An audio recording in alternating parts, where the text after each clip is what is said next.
vos saúdo a todos com a santa e gloriosa paz do Senhor. Amém? Bendito seja o nosso Deus e Pai que nos concede esta oportunidade hoje, estarmos na sua casa para louvarmos, bendizermos, exaltarmos o seu santo, soberano e eterno nome. Abra a sua Bíblia lá no Evangelho segundo escreveu Mateus, Evangelho segundo escreveu São Mateus, capítulo de número 13.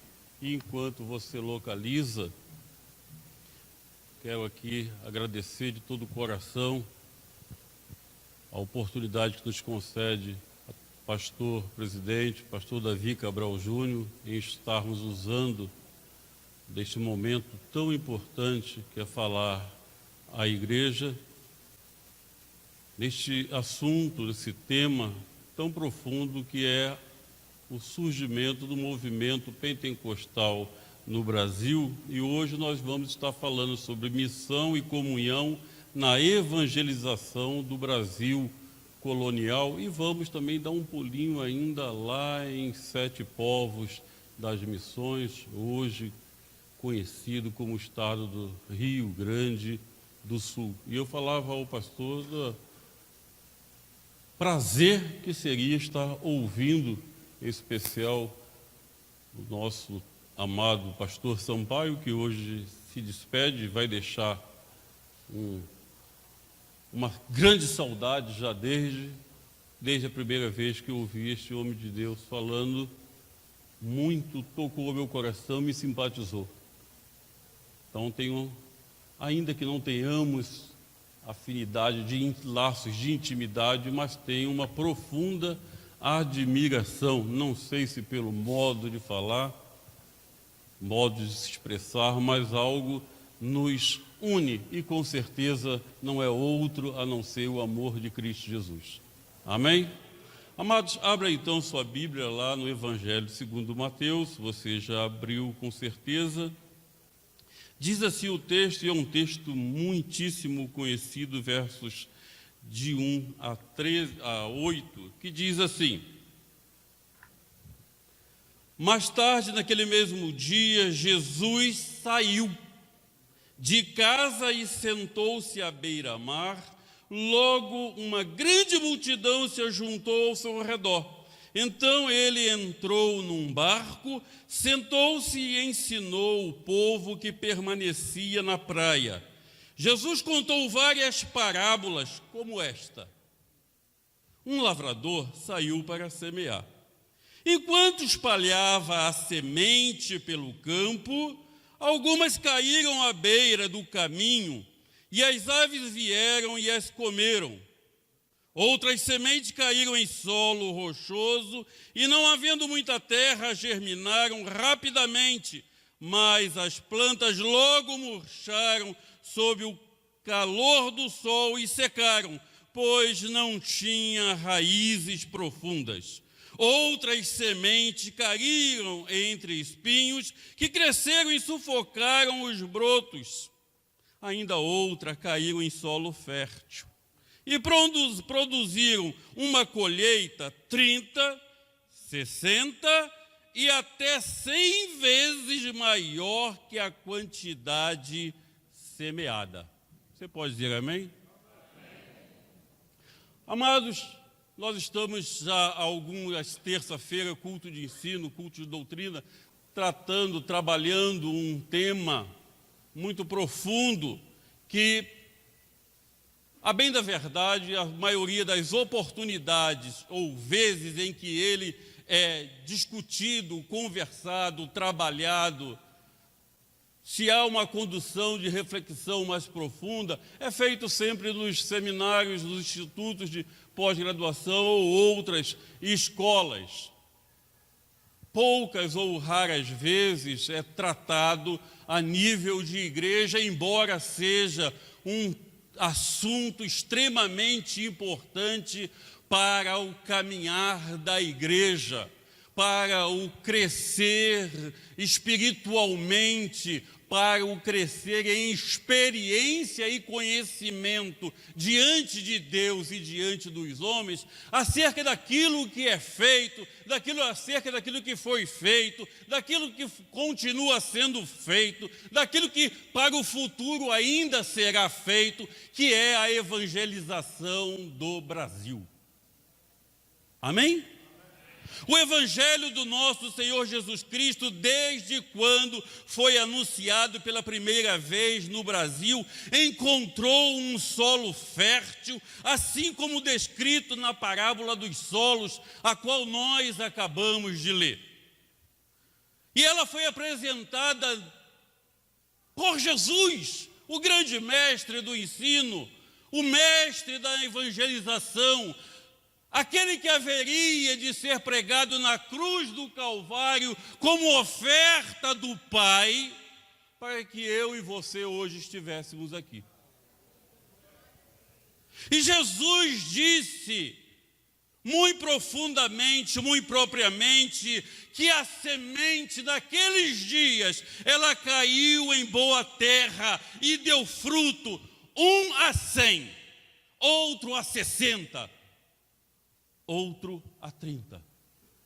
Que coisa maravilhosa! Uma semente produzir 30 frutos, uma semente produzir 60 frutos, uma semente produzir 100 frutos. Imagine se cada semente desta, se cada fruto deste produzisse mais a tal quantidade de frutos. Que coisa maravilhosa! É inegável a realidade do crescimento numérico de evangélicos no Brasil. Glória a Deus por isso. Muitas vidas têm sido libertas, transformadas pelo Senhor, de forma tal que o Brasil não é apenas um celeiro de almas, não. O Brasil tem sido um celeiro missionário. Fruto, resultado desta semente, que lançada em terra fértil, ela tem produzido tremendamente. Você pode dizer amém? E eu quero aqui com você relembrar mais um texto de extrema profundidade, que está registrado lá no livro de Marcos, no Evangelho de Marcos, capítulo 16, e é um texto extremamente conhecido. Diz assim: ide por todo o mundo e pregai o Evangelho a toda criatura. E eu chamo a atenção de você agora para o que está escrito no verso 20, o último versículo. Eles, pois, saindo,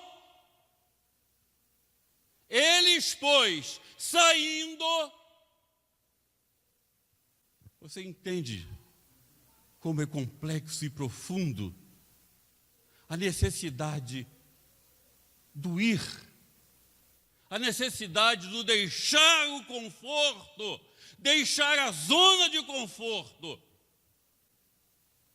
e enfrentar o que esses homens enfrentaram quando o Brasil ainda estava em colonização. Eles, pois, saindo, o que fizeram? Pregaram por toda parte, e segue o texto, cooperando com eles quem? O Senhor.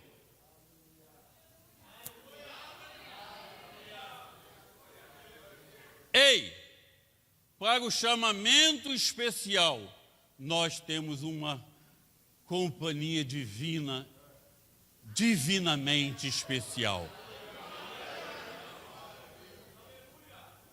Cooperando, confirmando as palavras que os sinais que os acompanharam. Eles saíram. O Senhor era com eles. Eles pregaram, o Senhor confirmou. Você pode dizer amém? E é dentro deste tema, dentro deste assunto, desta pequena introdução, que nos leva a uma reflexão acerca de 3 perguntas, então. Primeira pergunta: quando isto tudo começou? Segunda pergunta: que pessoas foram instrumentos para tornar o Brasil uma potência evangélica? E a terceira pergunta: quem foram os primeiros protestantes que puseram os pés nesse gigante chamado Brasil? Quem foram? De onde vieram? Quem os impulsionou? Quem os capacitou? Essas são perguntas que, sem dúvida, fazem parte de nosso ser inquiridor. Todo ser humano, ele é profundamente inquiridor. Ele quer saber, mas por quê? Por quê? Por quê? Isso é desde criança. Mas por quê? Mas papai, por quê? Pergunta a sua mãe. Fala com seu pai. Eu quero chamar a atenção aqui para um pensador chamado Søren Kierkegaard, um teólogo irlandês, que ele disse assim: a vida só pode ser compreendida olhando-se para trás, mas só pode ser vivida olhando para frente. Enquanto ele não vier nas nuvens buscar a igreja, enquanto ele não vier nas nuvens nos buscar, é hora de semear. É tempo de semear. E quando tudo isto começou, então, pastor, vamos olhar para trás. E algumas outras oportunidades foi falado, e você muito bem conhece isto.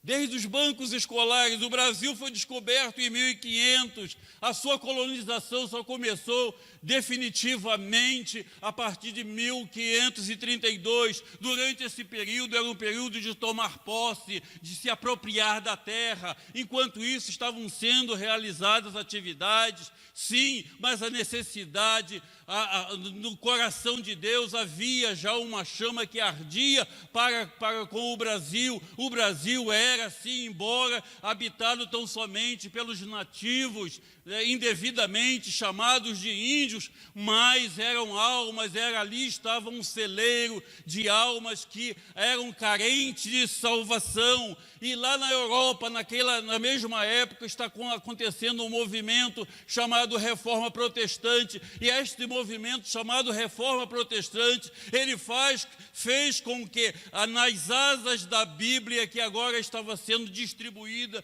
pela imprensa a todos os homens ainda que iletrados, homens ainda que simples, estavam tomando conhecimento das verdades de Deus, compreendendo então que não necessitavam de forma alguma dos ensinamentos dos padres, e eles passam a entender que somente a fé opera para a salvação. Eles passam a entender que não há outro mediador senão Jesus Cristo, e somente Ele pode perdoar pecados, e somente Ele novamente pode interligar o homem a Deus. Diante disto, frente a esta evasão de fiéis da igreja romana, surge então um outro movimento que vai ser denominado Contra-Reforma, ou seja, o antídoto para a reforma. Era a tentativa de recuperar aqueles que agora estavam se evadindo do catolicismo romano. E neste movimento surge os jesuítas. É por volta exatamente de um final de período em que veio para o Brasil, então, a Companhia de Jesus, liderada por um noviço chamado José de Anchieta. E ele começa a trabalhar no Brasil, usando literalmente da força, usando literalmente de um impedir que mais tarde viesse a eclodir no Brasil aquilo que já estava acontecendo no mundo mediante as asas da reforma protestante, do conhecer das verdades de Deus. E é exatamente nesta época que, embora Anchieta fosse um homem debilmente de saúde, ele compensava as suas debilidades com as suas intransigências, com a sua severa rigidez no trato e atos de extrema crueldade em nome do crucificado, aplicando aos nativos castigos espirituais. O objetivo era impedir a todo custo qualquer reação positiva ao trabalho dos protestantes que já estavam fazendo um trabalho de base no Brasil. Mas olha o que diz o profeta Isaías, lá no capítulo 43, verso de número 3. Desde a eternidade eu sou Deus, agindo eu, quem impedirá?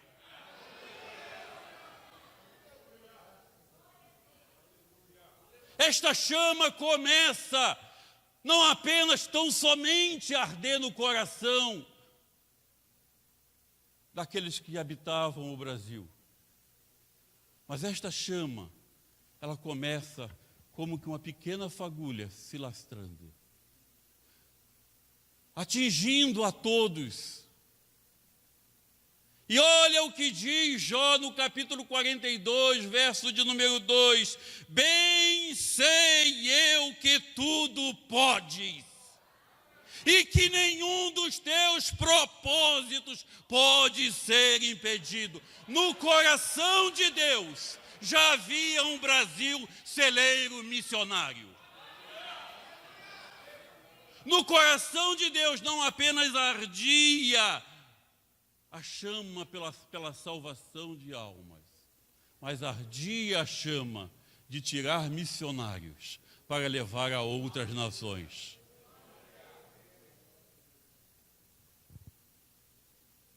Quando tudo começou? Respondemos a primeira pergunta. Vamos então em busca da segunda resposta, na segunda pergunta. Que pessoas foram instrumentos para tornar o Brasil uma potência evangélica? Quem foram esses homens? Menos de 50 anos do descobrimento e os protestantes já davam os primeiros passos aqui então na colônia. Irmãos, 50 anos na história é um pequeno lapso de tempo. É muito curto. 50 anos, nós falamos que o Brasil foi descoberto em 1500 e em 1532 ainda estava apenas engatinhando. Menos de 50 anos e o Brasil já ouvia: só Jesus Cristo pode salvar, só Jesus Cristo liberta, só Jesus Cristo transforma. Que coisa maravilhosa! Irmãos, qual era a base religiosa, qual era a fundamentação religiosa dos nossos nativos? Vivia-se, pregava-se o xamanismo, a invocação da natureza para fazer contato com o divino. Esta era a fundamentação religiosa brasileira em 1500, quando descoberto. Quem é aqueles que estão vindo, juntamente com Cabral, para começar o trabalho de evangelização, de catequização dos nossos nativos? Eram homens do catolicismo português, que, a bem da verdade, conforme a história, eram desviados do catolicismo romano.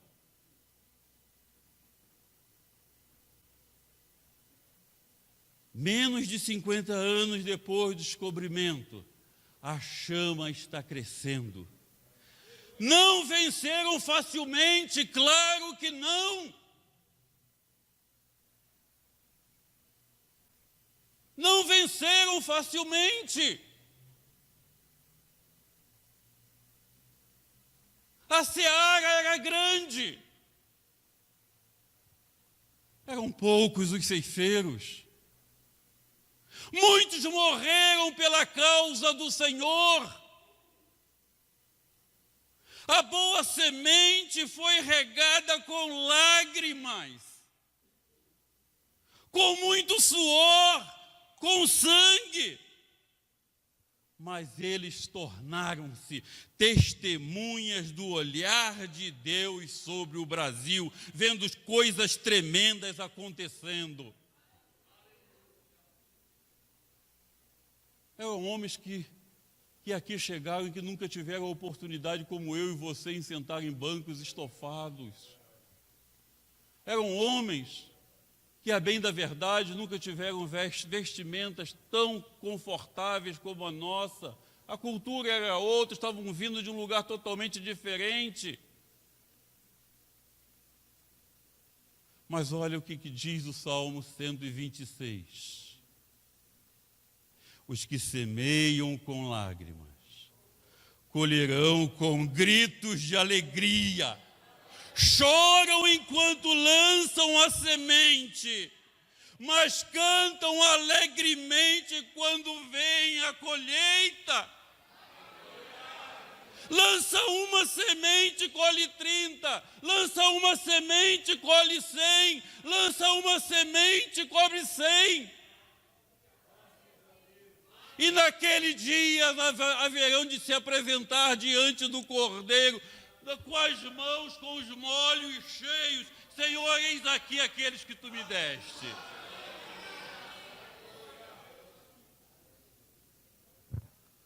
Temos andado e chorado, sim.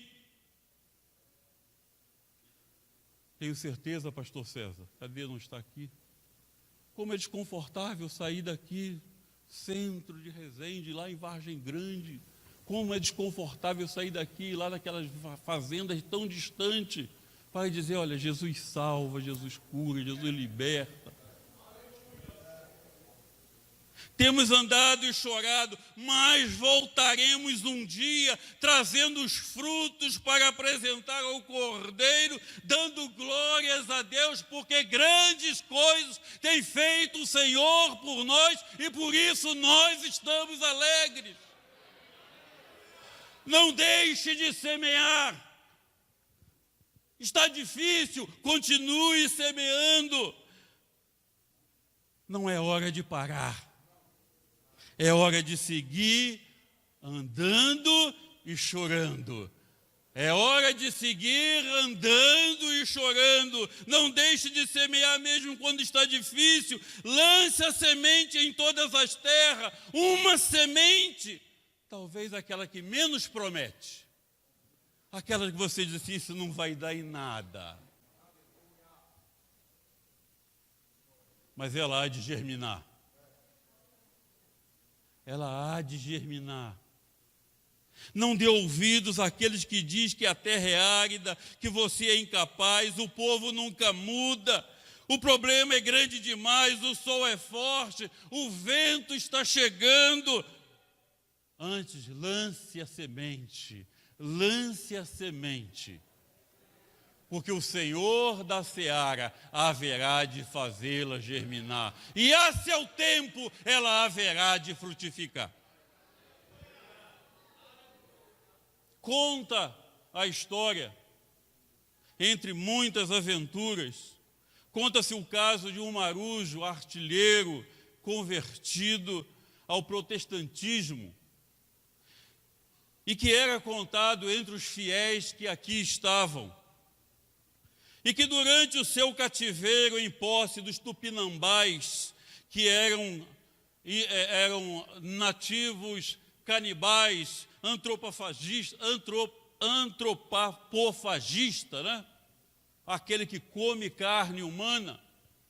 E este marujo, este fiel, este crente, foi preso, foi capturado. E estando ele capturado, estando ele preso, certa vez ele assim orou: ó tu, Deus Todo-Poderoso, que fizeste o céu e a terra, Deus de nossos antepassados, Abraão, Isaque e Jacó, tu que tão poderosamente conduziste o teu povo Israel da mão dos seus inimigos através do Mar Vermelho, a ti que eterno poder tens, peço que me livres das mãos destes bárbaros que não te conhecem, em nome de Jesus Cristo, teu amado Filho. E olha que coisa interessante, irmãos. Conta-se que os nativos se sentiram amedrontados e até mesmo apavorados com as palavras que ele proferia, embora nada entendessem. Mas, em um certo momento de descuido, dos tupinambás, ele escapou. Mas ele deixou entre aqueles nativos o testemunho do Deus vivo que responde ao clamor do seu povo. E encerra a narrativa desta aventura, a sua oração dizendo assim, a vítima terminou a sua oração dizendo, quando me tiveres livrado, quero louvar a tua graça e dá-la a conhecer a todas as nações onde eu chegar. Oh, irmão, que coisa maravilhosa. Aos olhos dos nativos, houve um momento de descuido e ele escapou. Mas nós sabemos quem foi que operou naquele instante. Com certeza, irmãos, aquele homem, ele conhecia a oração do Salmo 124, que diz assim, e se o Senhor não estivesse ao nosso lado quando os inimigos nos atacaram, eles nos teriam engolidos vivos com a sua ira ardente contra nós. Mas louvado seja o nosso Senhor, que não permitiu que nos despedaçassem com seus dentes. Escapamos como um pássaro que foge da armadilha do caçador. A armadilha se quebrou e nós estamos livres.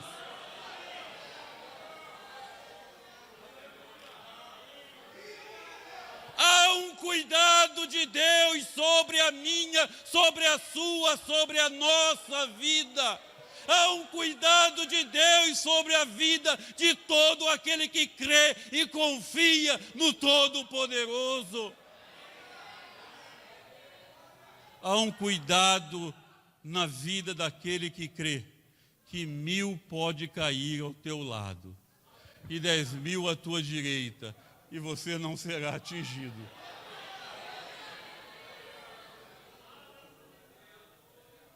Como pode um homem orando em uma língua que ninguém entendia, os nativos não entendiam, os nativos contando com aquela comidinha que já estava ali pronta para ser devorada, e o laço se quebra? Vai caçar outro. Aqui não, canibal. O nosso Deus é o mesmo Deus de ontem, de hoje, de sempre, e a sua benignidade dura de geração em geração. Nós vimos quando tudo começou, nós vimos que pessoas estiveram aqui, e nós vamos então agora entender quem foram os primeiros protestantes que puseram os pés nesse nosso gigante chamado Brasil. O maior celeiro missionário da América Latina. Falar sobre o agir de Deus e suas consequências num mundo dito pós-moderno, em plena ebulição, ainda é muito complexo. Falar sobre o agir de Deus no mundo, dentro do contexto em que estamos vivendo, ainda é muito complexo. E estamos no século 21. Imagine falar acerca que Deus é poderoso, que Jesus salva, que Jesus cura, em 1550. Poucos se atreveram a desafiar uma das maiores instituições políticas religiosas na época, que era exatamente a Igreja Romana. Assim como escreveu o apóstolo Paulo, a justiça de Deus se revela no Evangelho, de fé em fé. Deus pega aquele que não é, aquele que não crê, e faz dele um alicerce inimovível para a edificação da sua igreja. Deus transforma, Deus muda a história,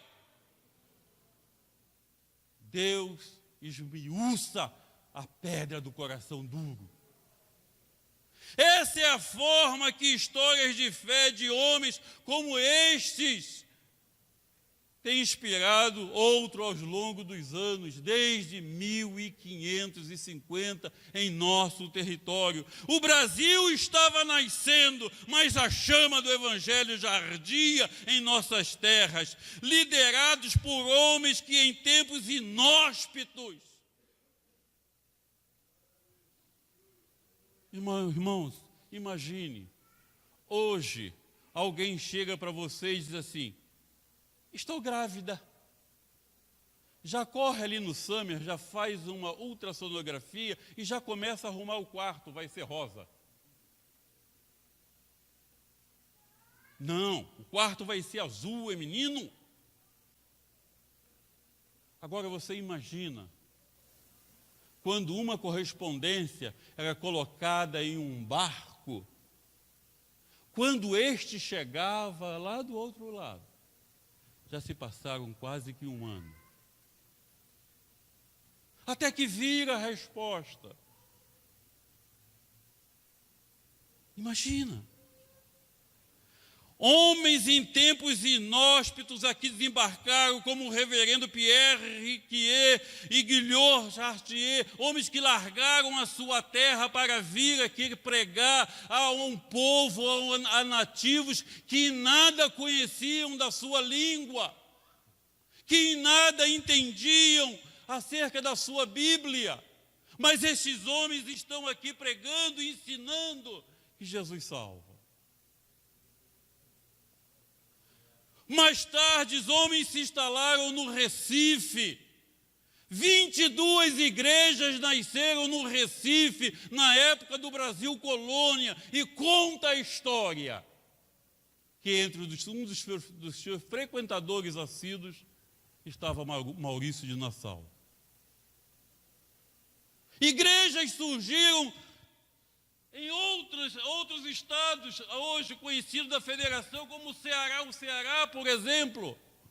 Naqueles dias, com afinco e muito trabalho, essas igrejas foram servidas, conta a história, por mais de 50 pastores, pregadores, além de auxiliares e outros servos dos Deus Altíssimo, que abandonaram as suas terras, abandonaram a sua família, abandonaram a sua pátria e vieram pregar o Evangelho no Brasil. Mesmo com muita perseguição, assim como a igreja em Atos dos Apóstolos, a igreja seguia oficiando o batismo, celebrando a comunhão e o partir do pão, lutando por sua libertação do regime autoritário e opressor, buscando traduzir a Bíblia para o tupi, a fim de que nativos fossem pregar também o Evangelho a outros nativos. De Porto Seguro, na Bahia, até o Pará. De Porto Seguro a 7 povos das missões lá no sul do Brasil. Homens enfrentando todas as intempéries e mazelas, estavam pregando, dizendo que Jesus salva. Olha o texto que nós lemos lá em Marcos, capítulo 16. Eles, pois, saindo, chave para o crescimento é o quê? Sair. Eles, pois, saindo por toda parte, cooperando com eles o Senhor e confirmando a palavras com sinais que os acompanhavam. Eles pregavam, o Senhor confirmava e começava a operar milagres. Oh, irmãos, quanta inspiração! Quanta inspiração! Quando começamos a pensar nessas coisas, é impossível que isso não venha arder ou incomodar o teu coração. É impossível que não haja no seu coração algo que diga assim: quem foi que ouviu para que eu ouvisse? Esses fatos não podem ficar ocultos, não. Esses fatos não podem ficar no obscurantismo, não. Não podem ser ignorados pela igreja brasileira, não. O nosso vizinho, através do artigo 88, Evo Morales, decretou 7 a 12 anos para quem pregar o Evangelho. 7 a 12 anos de prisão para quem pregar o Evangelho. Irmãos, pastor Sampaio falou aqui sobre o instrumento enviado por Deus para que a igreja fosse empurrada de Jerusalém. Foi a perseguição. Irmãos, creia que aqueles que temem e conhecem o poder de Deus, lá na Bolívia, haverão de continuar a pregar. Não importa, se me prender, faz como Paulo, prego dentro da cadeia. Se me prender, faço como Pedro, vamos orar dentro da cadeia.